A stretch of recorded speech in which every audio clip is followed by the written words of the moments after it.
Vinay Paharia now joining us, the CIO at PGIM, to talk more about markets. Vinay, there is a sense in the market that maybe some amount of fatigue may be actually coming in with all triggers playing out. And there is, in fact, some concern that first quarter numbers may actually not be that great. Is that a legitimate concern? Afternoon, Ajay. Thank you for having me on the show. I think you will have to look at concerns from a different angle. From a broad macroeconomic perspective, we are clearly cruising at high speed. There will always be some slowdown or pickup in the economy, but I don't envisage a material and a broad-based general slowdown uh, from a pure macro perspective. Economic momentum, we don't have any issue. What about valuations? Are they kind of fairly priced right now? Yeah. Yeah. So, purely from a valuation perspective, Ajay, the way we look at market is through the lens of three buckets. And these buckets are companies which are low quality and low growth, companies which are either low quality or low growth, and companies which are high quality and which are high growth. Now, in the last 1 year, we have seen a huge outperformance of companies in the low quality and low growth basket. It is in this space where the valuations have actually significantly re-rated, and most of the companies are now trading at a materially higher level in terms of valuations compared to their longer term averages. Whereas the other basket, which is high quality and high growth, this is a basket of companies which are trading at very reasonable valuations or to slightly higher valuations compared to their longer term valuations. So I think there is clearly a dichotomy which is building up in the market, and we are more concerned about micro bubbles which are brewing in the low quality and low growth segment of the market. That's a very important point, Vinay. There are micro bubbles which are kind of already forming in the low quality end of the market. How are you? Are you alerting your investor fraternity in the universe you speak to very clearly around that? Are some of them mostly in small cap, mid caps?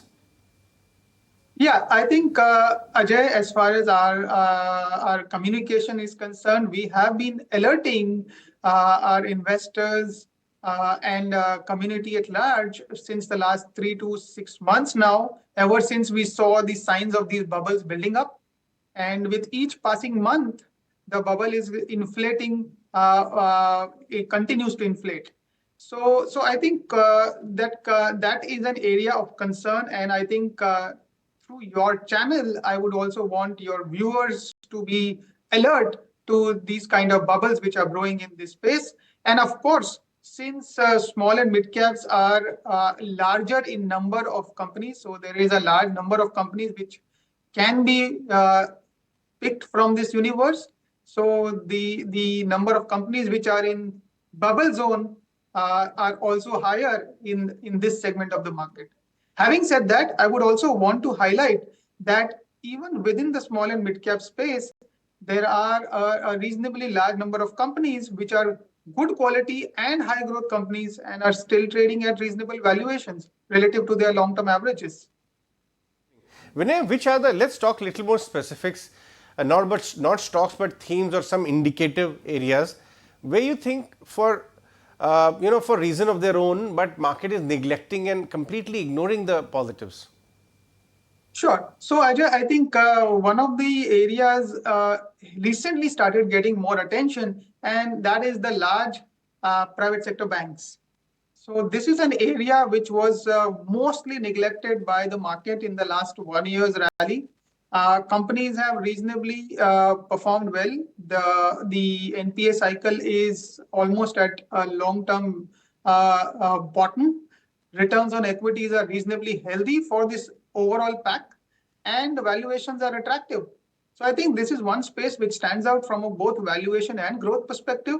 There are other segments in which I would say pockets in segments like healthcare, information technology, consumer discretionary, These are spaces where you can find a lot of opportunities. Come to IT. I was just talking to Saxsoft, a mid-tier IT company, on their acquisition. I was observing that a lot of mid-tier IT companies are actually growing much faster and on profitability front compared to the large cap peers. Where do you see high growth and good valuations in IT? Will you like to stick with large ones, or you're open to looking some mid-tier IT companies as well, which are catering to very specialized niche areas? So your observation is right, Ajay. Most of the high growth IT companies are concentrated in the mid cap or small cap segment of the market. But many of these so-called mid caps of yesteryear have now become large caps. So I think just segregating them by capitalization may not be useful, but definitely yes. You have to hunt beyond the top 4 or 5 IT companies to get higher growth. In healthcare, where do you see more value? Typical pharma companies, that to either India focused pharma or generic exporters, or are you also looking to diagnostic companies, especially tier 2, tier 3 diagnostic players, or even hospitals, some regional hospitals, because the largest hospital chains or the pan India players are quite trading at the higher end of the valuation. So where do you actually find more value? So I think hospitals is a space which is looking attractive. But while your observation is right that many of them appear to trade at expensive valuations, but when you look at their long-term averages, when you look at their prospective growth rates, and remember, these are fairly stable businesses. Unlike pure retail businesses or hotel businesses, these are fairly stable, growing businesses.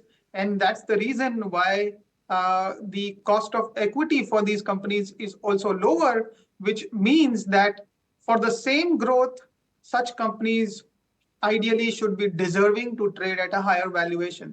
So I think in summary, some of the regional stroke national hospital chains are attractive.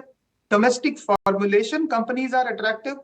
And there are some other pockets within the healthcare space, of course, on a bottom-up basis, which are also attractive.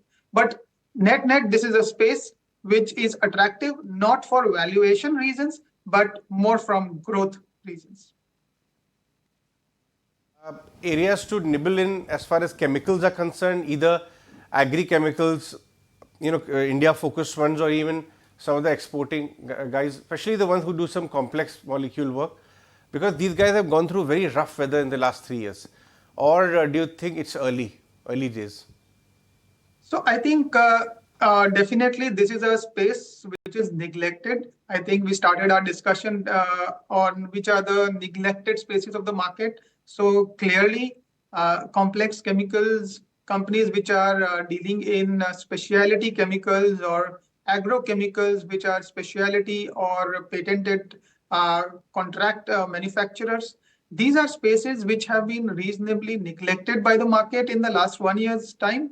These companies have consolidated their businesses. Some of them might have seen slowdown or macro challenges which are behind us now. So I think clearly this is a space to watch out for. Right.